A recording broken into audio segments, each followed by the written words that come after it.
こんにちは、ハーベストのえなちゃんです。今回はスピードスターという可愛いお馬ちゃんの NFT ゲームを紹介していきます。このゲームはアクシーインフィニティをはじめとする NFT ゲームが抱える問題を解決して完成された NFT ゲームとなる可能性を秘めているので、ぜひ最後までご覧ください。ということで、今回は5つの項目に分けてスピードスターを解説していきます。1つ目に現在の NFT ゲームの問題点について、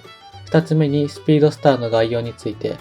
3つ目にトークンについて、4つ目に馬について、5つ目にジェネシスセールについて解説していきます。それではまず現在の NFT ゲームの問題点について解説していきます。単刀直入に言うと、現在の NFT ゲームのほとんどが遅かれ早かれ破綻する運命にあります。今最も有名な NFT ゲームの一つであるアクシで使われる SLP トークンの価格を見てみましょう。グラフを見てみると価格がどんどん低下しているのがわかると思います。この現象は他のゲームでも起きていてかなり深刻な状態です。このような価格低下が起こる原因は NFT ゲームをプレイした際に発行されるトークンがゲームで使われずそのまま売られてしまっているからです。このグラフでも価格が一時的に上がっているところがありますが、これはトークンが売れる量よりも NFT ゲームに新規参入したプレイヤーがトークンを買う量の方が多いからです。このように NFT ゲームのシステムではトークンの価格が維持もしくは上昇するには新規参入するプレイヤーが必須となります。この新規参入のプレイヤー以外にトークンを買ってくれる仕組みがあれば現在の NFT ゲームの問題を解決できると考えられます。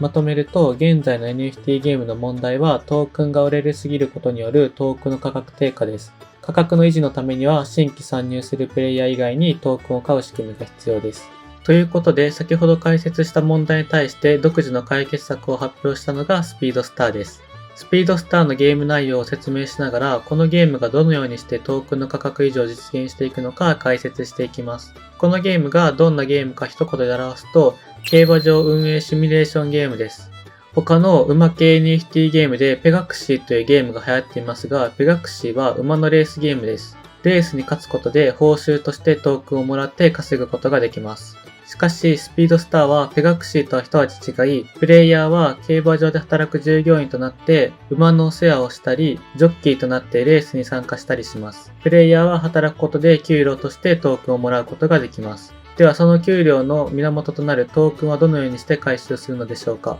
スピードスターではトークンを回収する仕組みをいくつか用意しています。その一番大きな要素が競馬場でのギャンブルです。リアルの競馬場で馬券を買うようにスピードスターでも同じように馬券を買って遊ぶことができます。普通の NFT ゲームでは NFT を持っていないプレイヤーは遊ぶことができませんが、スピードスターでは NFT を持っていなくても馬券を買って当たれば儲けることができます。つまりスピードスターはブロックチェーン上に競馬場を作る壮大なプロジェクトなのです。これ以外にもトークンを回収する方法として NFT マーケットプレイスで手数料を取る方法、ゲーム内に広告を配置し広告収入を得る方法、DEX で手数料を取る方法、レース結果 API 料金を徴収する方法などがあります。これがスピードスターが他の NFT ゲームに勝っているポイントで、トークンの価格が低下しない戦略になります。難しい話はここで終わりにして、次はスピードスターでどのようにして遊ぶのか解説していきます。先ほども紹介した通り、スピードスターではプレイヤーは馬のお世話をする競馬場の従業員となって働きます。プレイヤーが選択できる職種は4つあります。1つ目はブリーダーです。ブリーダーはより優秀な馬を繁殖させます。2つ目はジョッキーです。ジョッキーはレースに参加して馬を走らせます。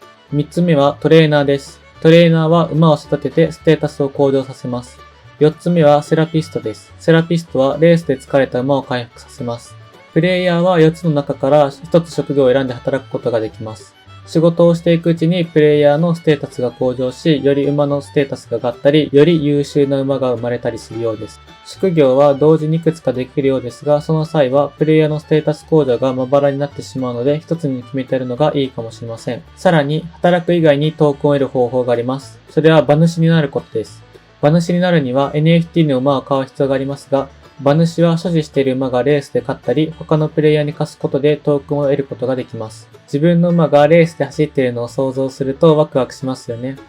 ということで次にゲームで使用するトークンについて解説します。スピードスターでは3種類のトークンを使用します。それぞれ用途が違うので解説していきます。一つ目が JOC トークンです。JOC トークンはプレイヤーが働くことで給料としてもらうことができ、職業スキル、キャラクター開発などのアップグレード、キャラクターの疲労回復、プレイヤーに関するアイテムの購入など、プレイヤーの言及された活動すべてで JOC トークンを使用します。2つ目はスピードトークンです。スピードトークンは NFT のステーキングによって入手でき、農場の開発、農場の拡張、農場のアップグレード、馬の飼育、レースへの参加、農場で働くために他のプレイヤーを雇う、レースで馬にかける、などの使用用途があります。3つ目はスタートークンです。スタートークンはトーナメントというゲームモードで入手ができ、ランキングによって入手額が変わるようです。スタートークンの使用用途はガバナンストークン、マーケットプレイスでのアセットの取引、ゲーム内での馬の繁殖などによって発生する NFT の作成などがあります。また、このスタートークンはスピードスター開発会社が作る他のゲームでも今後使用できるようです。ということで次にスピードスターのメインコンテンツの馬について解説していきます。馬は NFT になっていて現在セールが開催中です。僕も3匹買いましたので僕の馬を例にして説明していきます。まず馬にはステータスがあります。元気は長距離レースで必要で高いほど加速ができます。速度はシンプルに馬の速さ。器用さはカーブを曲がるのが上手かどうか。強度は他の馬を抜く時の加速力。ゲートはスタートダッシュの速さ。気象は体力が尽きた時に再加速する力です。次に属性です。属性は得意なコースのことです。コースは草、泥、粘土、雪の4つがあります。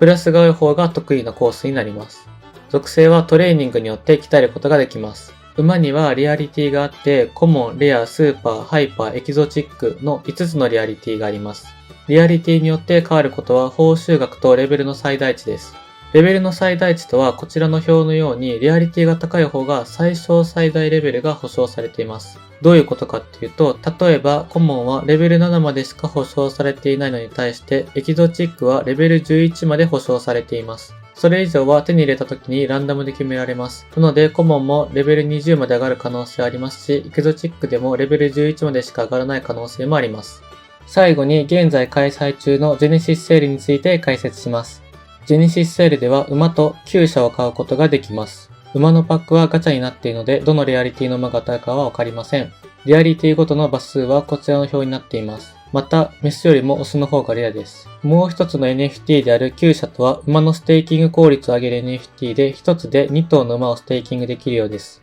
ステーキングは2月14日から開催され、厩舎がなくてもステーキングはできますが、厩舎があると2倍のトークンがもらえます。もらえるトークンはスピードトークンです。また、このジェネシスセールの馬が全て売り切れると、馬を所持しているプレイヤー全員にスタートークンがエアドロップされます。最後に、買い方についてですが、ジェネシスセールでは1というトークンで NFT を買えるので、マーケットプレイスに1を用意する必要があります。メタマスクに1を用意する方法は、こちらの記事がとてもわかりやすいので、概要欄に載せています。用意できたら、スピードスターの公式ホームページに行き、メタマスクを接続します。接続すると Buy Now というボタンが出てくるので、これを押すと買うことができます。これであなたも夢の馬主ライフを送ることができます。これでスピードスターの紹介は以上となります。今後もスピードスターや注目の NFT ゲームを紹介していくので、高評価とチャンネル登録よろしくお願いします。ご視聴ありがとうございました。バイバーイ。